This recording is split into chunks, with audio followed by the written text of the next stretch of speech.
I think your book taught me that successful investing is when you lose the password to your investment account. Yes, that's exactly it. I don't actually think you said that in there, but that's like, when I lose the password to my investment account, I'm so proud of myself. Yeah. Because it means I haven't checked it in forever.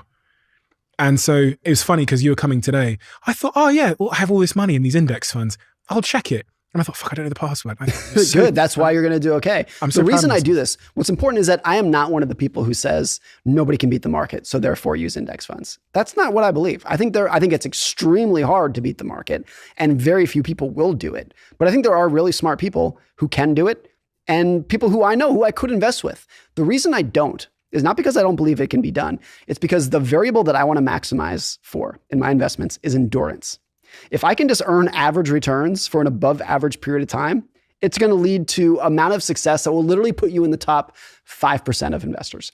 My parents are a great example of this. My parents are smart people, but they have no financial background. And they have like minimal financial interest, I would say. But they have dollar cost average into index funds for going on 40 years now. And literally, if you look at the returns, they've never sold anything ever. And literally, if you look at the returns, they'd probably be in the top 3% of professional investors. For anyone that doesn't know, what is dollar cost averaging and what is an index fund? Dollar cost averaging means you buy the same dollar amount of investments every single month, come hell or high water. Doesn't matter what the stock market's doing, recession, boom, bust. You say, I'm going to put $100 or whatever it is in the stock market on the first of every month. Now, most people who have a 401k at work are doing this whether they know it or not. They have $100 or whatever removed from every paycheck, and it goes into the funds that they own, and they don't have to do anything. Whether you know it or not, you're actually doing it. The contrast to that would say, I'm going to buy and sell based off of how I feel in the stock market. I wake up, I watch CNBC, I decided to sell, and I'm going to put it back in when I feel better about the market.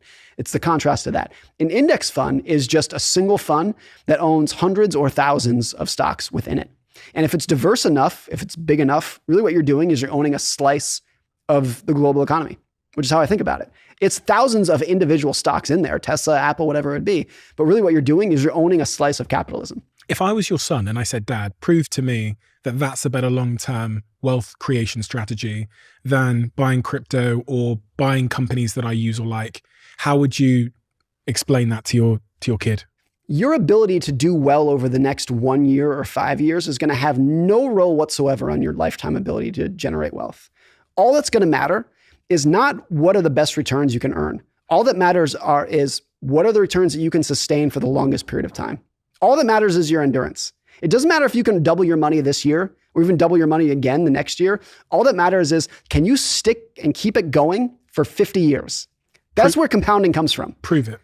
Because the formula for compounding is returns to the power of time. That's not quite it, but more or less that's it.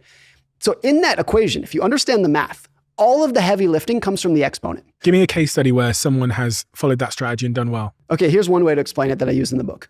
99% of Warren Buffett's net worth was accumulated after his 60th birthday. After he turned 60 years old, 99% of his wealth has been accumulated after that period. Because the longer you hold that for, the crazier the numbers get. When he was 60, I think he was worth about $3 billion. A lot of money. He's a multi-billionaire. But now that he's 90, he's worth over $100 billion. And he's given $100 billion away to charity. So if he didn't do that, he'd go from $3 billion to $200 billion since he's been 60. Because the numbers just get crazier at that point. He's worth $100 billion. So if his net worth goes up 10% in 1 year, he makes $10 billion, which is 3 times that he was worth when he was 60. Mm. So that's when you look at somebody like Buffett, is he a great investor? Is he a great stock picker? Of course. But the real secret to his success is that he's been a good investor for 80 years. And if he had retired at age 60 or at age 50, nobody would have ever heard of him. He would have been like one of the other multi-billionaires who lives in Florida and plays golf, and you've never heard of him. The reason he's a household name is because he's been doing this nonstop since he's been 11 years old, and he's never stopped. It's just the endurance that's made him so wealthy, not necessarily the annual returns. Patience.